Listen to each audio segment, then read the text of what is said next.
గురుగారు, పాపానికి 4 మెట్లు ఉంటాయని అంటారు.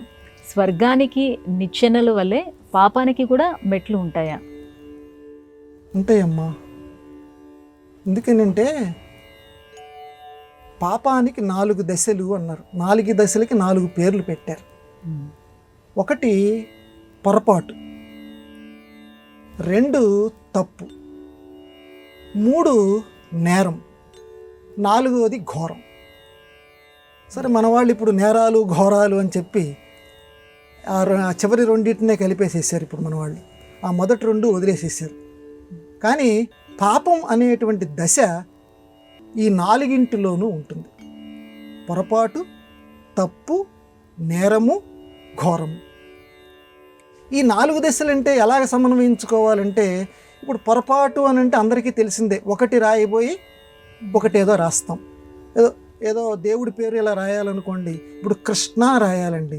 చాలామందికి తెలియక ఇప్పటికీ కూడా కృష్ణ అని రాయాలంటే కకార ఇకారాలు పెడతారు, కీ కింద రావత్తు పెడతారు. అంటే నిజానికి ఏం రాయాలి? కకారం కింద వట్రుసుడి ఇలా ఇచ్చి కృష్ణ అని రాయాలి. ఆకర్షయతి ఇది కృష్ణ. ఇది పొరపాటు. పాపం కృష్ణుణ్ణి అవమానించాలి, ఇంకా వాళ్ళకి తెలియదు పొరపాటు. కాబట్టి పొరపాటుని, ఇది కూడా పాపంలో సూక్ష్మాంశం. పాపం అంటుకుంటుంది కానీ సరిదిద్దుకోవచ్చు పొరపాటు. ఇట్లాంటి పొరపాట్లు జరుగుతూ ఉంటాయి. ఇక రెండవది తప్పు. పాపము యొక్క 2వ దశ అంటే దీనికంటే కూడా కొంచెం తీవ్రమైనటువంటిది.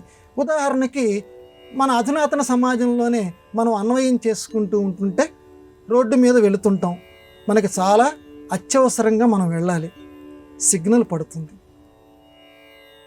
ఎరుపు రంగు పసుపు రంగు పడితే ఇంకొద్దిసేపట్లో ఈ లోపల గబుక్కని వెళ్ళిపోవాలి. తప్పు. అంటే అది తప్పు అని తెలిసినప్పటికీ మన యొక్క అవసరం కోసం గబగబా వెళ్ళిపోవాలని చూస్తాం. ఫైనా పడితే కట్టేసుకుందాంలే అని చెప్పి ఇది తప్పు. ఇది కూడా భగవంతుడి యొక్క సామ్రాజ్యంలో పాపము యొక్క 2వ దశ. కాబట్టి దీనికి కూడా శిక్ష అనుభవించవలసిందే. ఎందుకంటే అదే సమయంలో అవతల నుంచి ఎవరైనా వస్తే, మన పేపర్లో చదువుకుంటున్నాం కదా, అటు నీకు ఇబ్బందే, పాపం వచ్చినటువంటి వాళ్ళకి ఇబ్బంది. కాబట్టి తప్పుకి సంబంధించినటువంటి శిక్ష అనుభవించవలసిందే. ఇది పొరపాటు, తప్పు. ఇక 3వది వచ్చేసరికి నేరం. నేరం వచ్చేసరికి ఏంటంటే, ఒకరి దగ్గర ఉన్నటువంటి విలువైనటువంటి వస్తువు నా దగ్గర లేదు కదా అని చెప్పి దాన్ని ఏ రకంగా అయినా సరే దొంగతనం చెయ్యాలనుకోవటం, ఆచారాలు పాటించకూడదు అని అనుకోవటం. ఎవరైతే మంచి మంచి మాటలు చెబుతూ ఉన్నారో, ఏదో చెబుతుంటాడు లేవయ్యా అని వాటిని పెడచెవిని పెట్టడం, తన ఇష్టం వచ్చినట్లుగా లోకంలో సంచారం చెయ్యటం. ఇవి అంటే అవసరమైతే సరే, ఏమైనా సరే, అవతల కుటుంబం ఏమైనా సరే మన కుటుంబం బాగుండాలని చెప్పి అవతల వాళ్ళని కన్నీళ్ల పాలు చేసేటువంటి చర్యలు చేయటం, ఇవన్నీ కూడా నేరాలు. ఈ నేర దశ కూడా పాపంలో 3వ దశ. ఇక పాపంలో చిట్ట చివరిది ఘోరం. ఇది ఇక దానికంటే ఇక మించింది లేదు పొమ్మన్నాడు పెద్దలు. ఏంటి ఘోరం అంటే ఏంటి?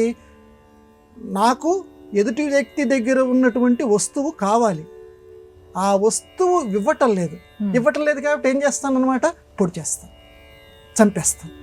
చంపేసేసి వాడి దగ్గర ఉన్నటువంటి వస్తువుని నేను తెచ్చేసుకుంటాను. ఇట్లాంటివన్నీ కూడా ఘోరాలు. అంటే మానవ దశని దాటి పశు ప్రవృత్తితోటి ప్రవర్తించటం. ఇవి పాపానికి పరాకాష్ఠ. కాబట్టి తప్పు, పొరపాటు, నేరము, ఘోరము, ఈ 4 పాపానికి సంబంధించినటువంటి దశలు. ఏదీ చేయకూడదు ఇందులో. ఈ 4ట్లో ఏమీ చేయకూడదు. కాకపోతే ఒక్కొక్క దాంట్లో చిన్న చిన్నగా ఉంటుంది, కానీ అన్నింటి ఫలితాన్ని అనుభవించవలసింది. కాబట్టి పాపోహం పాపకర్మాణ అని చెప్పి మనం దేవాలయాల్లో స్వామివారికి నమస్కారం చేసుకునేటప్పుడు కానీ, ఇంట్లో మనం పూజ చేసుకునేటప్పుడు కానీ, స్వామి తెలియక నేను తప్పులు చేసి ఉంటాను, తెలియక పొరపాట్లు చేసి ఉంటాను.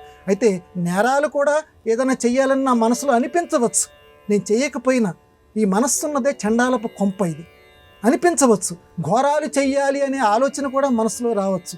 ఇట్లాంటి వాటన్నింటి నుంచి నన్ను విముక్తుడిని చేయవయ్యా, అందువల్లే పాపోహం అని చెప్పి అన్నిసార్లు అనుకోమంటారు. వినాయక చవితి పూజలప్పుడు కానివ్వండి, మిగతా పూజలప్పుడు కానివ్వండి. అందువల్ల పాపాలు చేయకుండా ఉండటానికి ఆ దైవం యొక్క అనుగ్రహం మనకు కావాలి. ఆ రకంగా బతకటానికి అందరం ప్రయత్నించదము కాక.